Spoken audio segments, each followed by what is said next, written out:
తెలంగాణలో అయితే MP elections అయితే వస్తా ఉన్నాయి. ఎవరు గెలవబోతున్నారు? ఎలా ఉండబోతుంది? పోటీ ఎవరి మధ్యలో ఉండబోతుంది? పోటీ బీఆర్ఎస్ కు పోటీ ఇంకా అధికార పార్టీ కాంగ్రెస్ అని అంటున్నారు. బరాబర్ బీఆర్ఎస్ పార్టీ డబల్ డిజిట్ తప్పకుండా సాధిస్తాము. ఎందుకంటే కాంగ్రెస్ గవర్నమెంట్ గత ఎలక్షన్ లో సాధారణ అసెంబ్లీ ఎలక్షన్ లో విభజన సాధ్యంగానే హామీలు ఇచ్చి నిరుద్యోగులను యువతను సోషల్ మీడియా ద్వారా తప్పుడు ప్రచారం చేసి ఏదో ఆచరణ సాధ్యంగానే హామీలతో అధికారంలోకి వచ్చింది. ఈసారి అటువంటి ప్రసక్తి జరగదు. ఎందుకంటే నేడు చూస్తున్నాం మనము వాళ్ళ అధికారంలోకి వచ్చే ముందు 2 లక్షల ఉద్యోగాలు అన్నారు. ఆ 2 లక్షల ఉద్యోగాల పైన ఒక స్పష్టత అంటూ ఏమీ లేదు ఇప్పటి వరకు.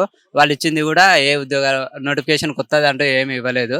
ఆ, అది మనకి ఇప్పుడు కేసీఆర్ ఇచ్చిన ఉద్యోగాలలో 30,000ను మేమే ఇచ్చినామని చెప్పుకుంటున్నారు. అది నిరుద్యోగ యువత కూడా వ్యతిరేకత స్టార్ట్ అయింది. యూనివర్సిటీలలో కానీ లైబ్రరీలో కానీ అక్కడక్కడ కానీ వాళ్ళ మీద అగెనిస్ట్ ప్రోగ్రామ్స్ జరుగుతున్నాయి. మేము కూడా లైబ్రరీలోనే ఉంటుంటాము. అది నావెల్స్ అటువంటివి చదువుతుంటాము. అక్కడ కూడా చాలా ప్రోగ్రామ్స్ జరుగుతున్నాయి నిరుద్యోగ వ్యతిరేకతతో. రానున్న భవిష్యత్తులో కాంగ్రెస్ గవర్నమెంట్ కు సింగిల్ డిజిట్ కాదు కదా, వాళ్ళు ఏమో అనుకుంటున్నారు మేము అధికారంలో ఉన్నాం, మాకు 16 సీట్లు వస్తాయి, 8 సీట్లు వస్తాయి, టీఆర్ఎస్నే లేకుండా చేసాం అనుకుంటున్నారు. కానీ జనాలు ఏమనుకుంటున్నారు అంటే కాంగ్రెస్ కు అధికారం ఇచ్చి మమ్మల్ని మభ్యపెట్టి మాకు హామీలు ఇవ్వకుండా మమ్మల్ని ఇబ్బందులకు గురి చేస్తుంది, కాంగ్రెస్ ని భూస్థాపితం చేయాలని జనాలు అనుకున్నారు. ఆ విషయం కేసీఆర్ ఆ విషయము రేవంత్ రెడ్డి గమనించట్లేదు. కేసీఆర్ శ్రీరామ రక్ష తెలంగాణకి ఎప్పుడైనా. ఈ రోజు బాధాకరమైన విషయం ఏమంటే వాళ్ళు ఎలక్షన్ హడావిడిలా ఏమేమో మాట్లాడుతున్నారు. ఎలక్షన్ హడావిడి కాదు రేవంత్ అన్న, ఫస్ట్ పంట పొలాలు ఎండుతున్నవి. మీరు కేసీఆర్ గవర్నమెంట్ ప్రతి సంవత్సరం రైతులకు నీరు అందించింది. ఆ ఆశతోనే మీరు కూడా అందిస్తారనే ఉద్దేశంతో వాళ్ళు మిమ్మల్ని నమ్మి వరి పంట సాగు చేసుకున్నారు. ఆ వరి పంటకు సాగు మీరు నీరు అందించలేకపోతున్నారు. ఆ పంటలు మీరు నల్గొండ కానీ, ఉమ్మడి నల్గొండ కానీ, మహబూబ్నగర్ డిస్ట్రిక్ట్ కానీ ఆ ఏరియాలలో తిరగండి. అక్కడ ఉన్న వరి చేనులు ఎండిపోవడం వల్ల అక్కడ ఉన్న పశువులకు పశుగ్రాసంగా మారుతుంది. మీరు ఒక్కసారి మీ మంత్రులను, ఎమ్మెల్యేలను స్థానికంగా ఆ రైతుల మధ్యన తిరగమనండి, ఆ ప్రజల బాధలు తీరుస్తాయి. గతంలో ఈ మధ్యన అందరు అంటున్నారు సాగునీరు దేవుడెరుగు, తాగునీరుకు నీళ్ళు బిందెలు పట్టుకొని చెలిమెలు బోరు బావుల దగ్గరికి పోయి క్యూ కట్టే రోజులు వచ్చినవి. నేను స్కూల్ చదివే టైంలో కాంగ్రెస్ గవర్నమెంట్లో ఆ లైన్ కట్టి 4కి లేచి ఇట్లా కుండలు, బకెట్లు, బిందెలు లైన్లు పెట్టేవాళ్ళము. ప్రజెంట్ ఇప్పుడున్న ఆ సిచ్యువేషన్ ఇప్పుడు చూస్తున్నాము. చాలా మంది ఊర్లలో కూడా అంటున్నారు మనం చిన్న ఉన్నప్పుడు చూసిన రోజులు మళ్ళా కాంగ్రెస్ గవర్నమెంట్ లో చూస్తున్నాం అంటున్నారు. అది ఎంత మీ పరిపాలన ఎంత అస్తవ్యస్తంగా ఉందో మీరే ఒకసారి ఇంటెలిజెన్స్ రిపోర్ట్లు తెప్పించుకొని కనుక్కోండి, జనాలలో తిరగండి. ఆ వ్యవస్థ ఆ బాధలు ఏందనేది మీకు తెలుస్తాయి. మీ గవర్నమెంట్ 5 సంవత్సరాలు కాదుగా 100 రోజులలోనే అట్టర్ ఫ్లాప్ అయింది. దానికి నిదర్శనం గ్రామాలలో ఉన్న బీడు వాడిన భూములు, తాగునీరు కోసం మహిళలు పడుతున్న కష్టాలు, మీరు ఇచ్చిన గ్యారంటీలు అవి ఏవి ఏవి అమలు కాలేదు.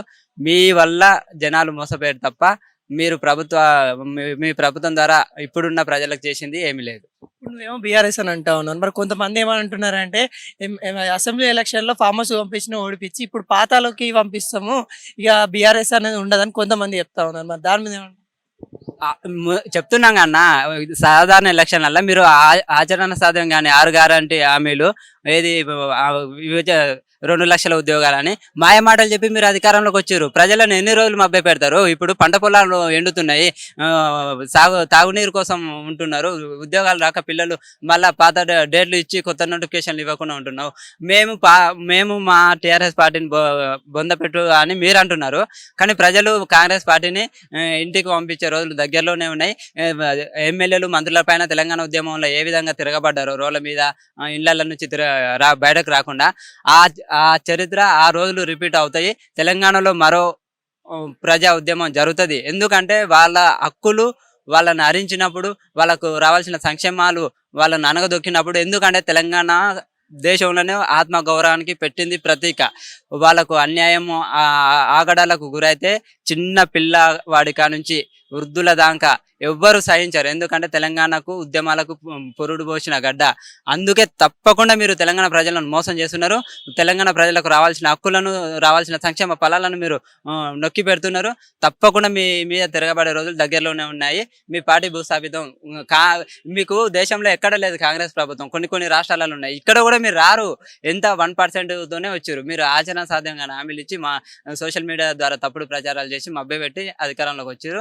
మీ పార్టీ త్వరలోనే కనుమరుగైపోతుంది. మీ ప్రభుత్వం మేము కూలగొట్టం, మా ఎమ్మెల్యేలు, మా కేసీఆర్ సారు, మా మంత్రులు మీ గవర్నమెంట్ను కూలగొట్టం. ప్రజలే మీ మీద తిరగబడి ప్రజలే మీ ప్రభుత్వాన్ని కూలగొట్టే రోజులు వస్తాయని నేను తప్పకుండా హెచ్చరిస్తున్నా. మీరు ప్రజలకు మంచి చేయలేదనుకోండి, మా సారు కేసీఆర్ సారు ఇది మార్చి 17 వరకు 100 రోజుల టైం ఇచ్చిండు, ఓపిక పట్టండి బిడ్డ అన్నారు. మేము చెప్తున్నాం ఇప్పుడు కూడా, సార్ ప్రజలకు అన్యాయం జరుగుతుంది, ప్రజలు ఇబ్బందులకు గురవుతున్నారంటే బిడ్డ 10 రోజులు ఓపిక పట్టండి, ఆ 10 రోజుల తర్వాత మనం ప్రభుత్వాన్ని నిలదీద్దాం, ప్రభుత్వం పైన పోరాడుదాం అని చెప్పిండు. తప్పకుండా మిమ్మల్ని తరిమి రోజులు దగ్గరలోనే ఉన్నాయి. మీ కాలం దగ్గర పడిందని మేము చెప్తున్నాము. రానున్న పార్లమెంట్ ఎలక్షన్లలో మీకు సింగిల్ డిజిట్ కూడా రాదు. మీరు ఊర్లల్లో ఓట్లు అడగడానికి పోతే జనాలు తిరగబడే రోజులు కూడా ఉన్నాయి. ఆ విషయం మీరు గుర్తుంచుకోండి అని చెప్తున్నాం. సరే, ప్రధానమంత్రి ఎవరైతారని అనుకుంటా ఉన్నారు పైన? ప్రధానమంత్రి అనేది అది జాతీయ రాజకీయాలు, వాళ్ళకు అనుకూలంగా ఉన్నవి వాళ్ళు చూసుకుంటారు. మేము ఇక్కడ తెలంగాణ సంక్షేమము, తెలంగాణ ప్రజల బావు కోసము మా కేసీఆర్ నిరంతరం ప్రజల మధ్యనే ఉంటాడు. గెలిచిన ఓడిన అంటున్నారు ఫామ్ హౌస్కు పంపించినాము అంటారు. ఫామ్ హౌస్కు పంపించలేదు, ప్రజల గుండెలలోకి పంపించారు. ఆ విషయం మీరు మర్చిపోతున్నారు. ఎందుకంటే సారు ఆనాడు తెలంగాణ ఉద్యమంలో పదవులను త్యాగం చేసి ప్రజల కోసం పనిచేసిండు. పదవులు సార్కు కొత్త ఏమి కాదు, పదవులలోనే పుట్టలేదు. సార్ కింది స్థాయి కార్యకర్త కా నుంచి ఎదిగిండు. అది మీరు మర్చిపోతున్నారు. మాకు కావాల్సింది ప్రజా సంక్షేమం, తెలంగాణ సంక్షేమం. తెలంగాణను బంగారు తెలంగాణ దిశగా తీసుకుపోయిండు. ఏదో మీరు సోషల్ మీడియా ద్వారా తప్పుడు ప్రచారం వల్ల అధికారం కోల్పోయినా మళ్ళీ త్వరలోనే అధికారంలోకి వచ్చి మీ పైన తిరగబడతాము, ప్రజలకు మేలు చేస్తామని తప్పకుండా ప్రజలకు బీఆర్ఎస్ పార్టీ కేసీఆర్ అండగా దండగా ఉంటాడని తెలియజేస్తున్నాం.